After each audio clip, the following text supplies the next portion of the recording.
Hello, my name is Ashley Cowton, and this is my presentation over various communication forms.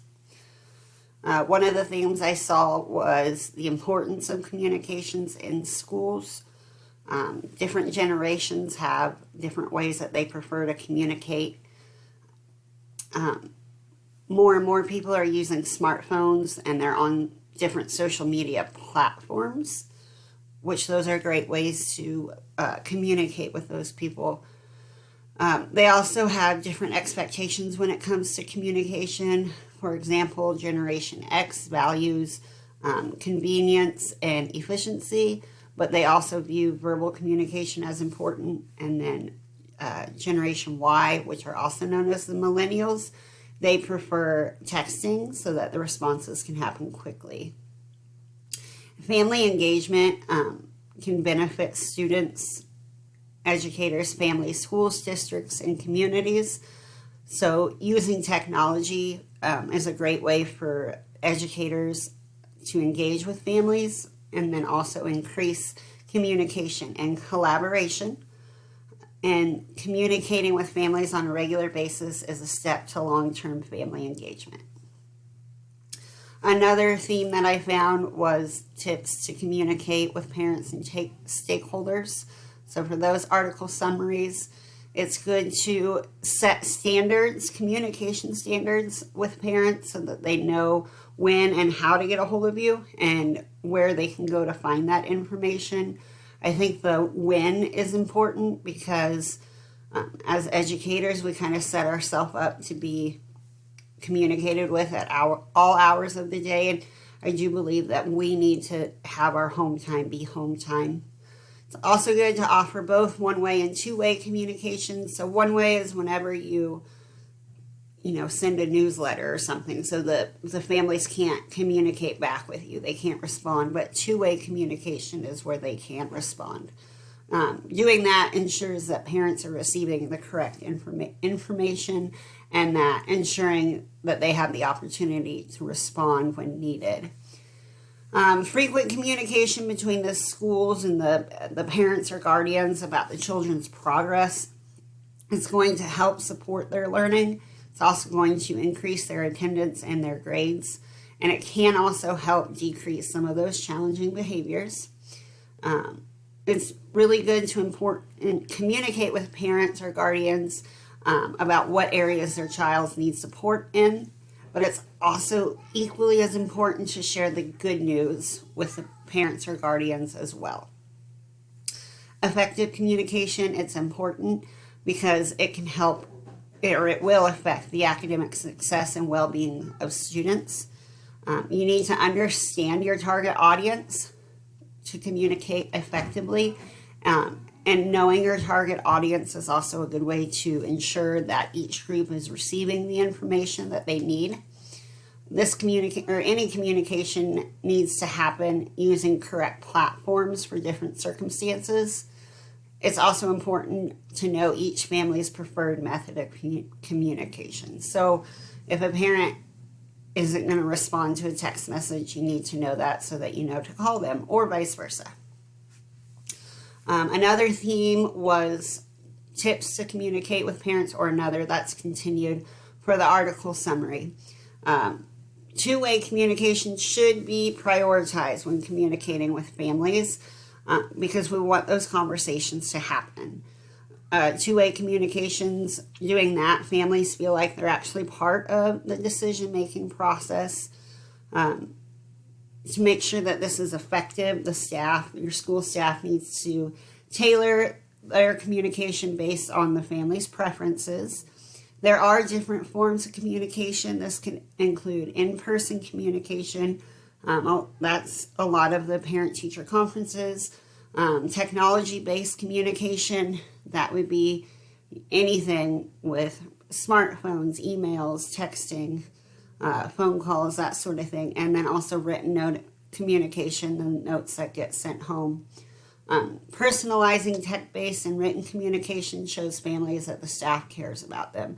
So you don't want your only form of communication with a family to be just copying and pasting all the time. It is important for teachers and administrators to build relationships not only with the students but also with their families from the beginning. As educators, we know that support at home is really important for the students. So to build those relationships early on in the school year, it's good to send home positive message. And then it's also good, if you see a student struggling, to let the parents know right away. That way you can let them know, hey, this is what we're working on, and then maybe this will allow parents to help with the situation as needed. It's also important, if you have a student that is squinting in school, and you send them to the nurse to check their eyes, communicate with parents about that so that they can take the steps outside of school to fix those problems. It is good throughout the year for teachers to communicate the positives with the families as well. This shows that you actually care about their child. And whenever you celebrate those positives with the students, they take that home. They view school in a more positive light, and then they're more likely to bring more good things to the classroom. Another theme from the articles was benefits for schools using social media as a form of communication. So social media, it is a great way to provide timely and essential information to a larger population. You're going to get that information out there quickly, and more people are going to see it very soon. It also allows the administrators to connect with stakeholders and to build a relationship between the school and the stakeholders. So social media, it's a great way for administrators to ensure that they're painting a positive picture of the school, to make sure that the stakeholders perceive the school in a good way. And it's also helping to increase the public's buy-in of the school's practices. This is also a great way to decrease the amount of misinformation while simultaneously providing a positive and truthful story of the situation. Importance of communication. Communication, it's important in schools because it affects the well-being and academic success of students. Academic success for students requires a partnership between the educators and the families. Communication between schools and homes is an important factor in supporting that family engagement. Families aren't going to be involved without that form of communication. Communication between administration or teachers with parents or the guardians can help staff maintain a positive relationship with the parents, and that will help create the best learning environment possible. Tips to communicate with parents and stakeholders: understand your target audience, understand their generational characteristics, and that will help you understand their communication preferences. Make sure you set communication standards by setting boundaries such as office hours and explaining the process.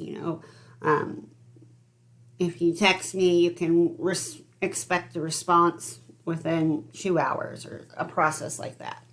Or if you can't get a hold of me, please feel free to call the front office and leave a message. That would be the process. Quick communication is best, such as a text message or emails. There are also other messaging apps out there that are available so that educators aren't giving their private numbers to everybody. Most people that are reading these text messages, emails, stuff from the messaging apps, they're scanning the information for what's important. So it's really important to keep your message brief. Don't forget to share the good news with parents about the children. This is a great way to get kids and parents talking positively about the school. Make sure you share various topics with the stakeholders. Ensure that you're communicating with parents in their preferred language. That's important. And communicate with parents early and often about everything that has to do with their child. Benefits of using social media. It's a great way to get information out quickly to a large amount of people. With social media, schools are able to reach the stakeholders that they weren't previously able to reach. The most used social media platform is Facebook, followed by Instagram and Twitter. Many parents use these platforms each day, multiple times a day. So these are great ways to get information out to larger populations. So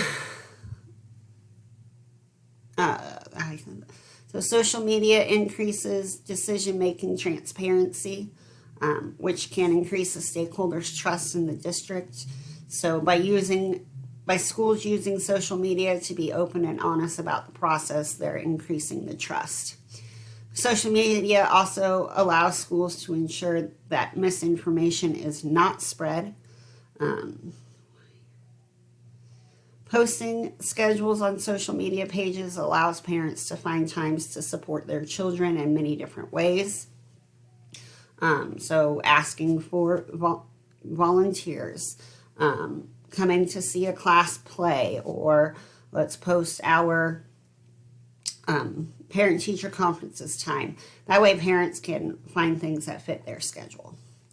So my discoveries, honestly, there weren't many discoveries I found reading these articles. I do understand the benefits of using the different forms of communication. When I first started teaching social media for the school, wasn't the normal, but I have seen firsthand how utilizing social media platforms can get more accurate information out to community members.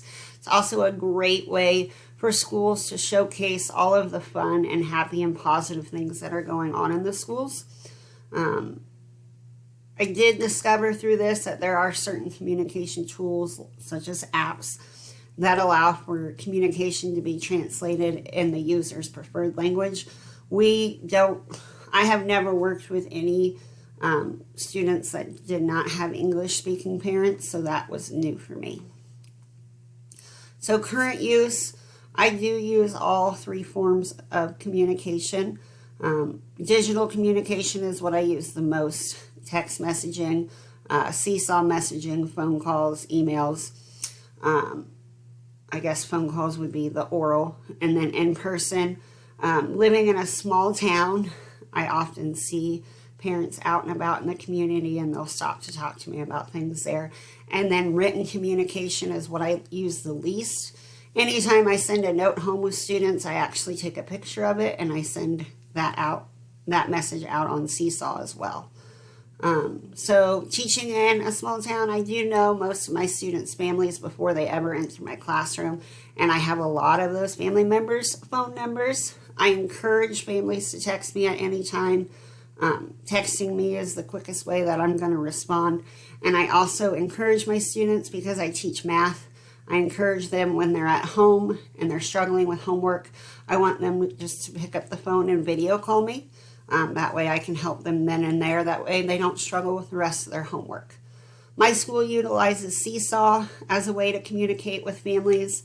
It's a great way for students and teachers to instantly show families what they're working on. And it's also used as a way for parents and teachers to communicate back and forth, because there's messaging on there.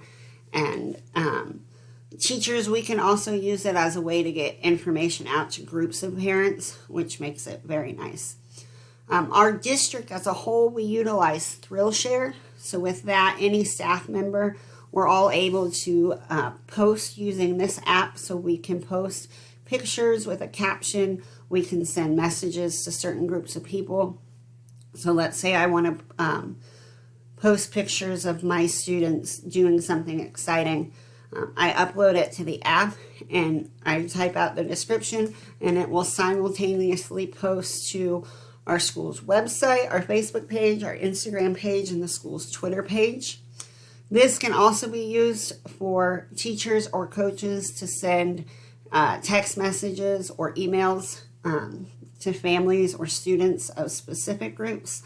As a parent of a wrestler, the wrestling coach used this a lot to keep us in the loop of what was going on. I don't know of any tools that I would like to use that I don't have access to. However, that does not mean that they are not out there. Here are the first set of my references, and then the next set of my references. My relevancy statement: this assignment was relevant to my current learning.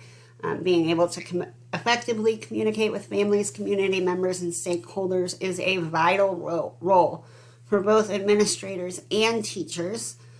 I do feel like that's a huge part of our job, when I don't think that it should be that big of a part, but trying to keep, it runs more like a business where we have to try to keep those customers happy. But I do understand that communicating with parents what's going on with their kids is very important.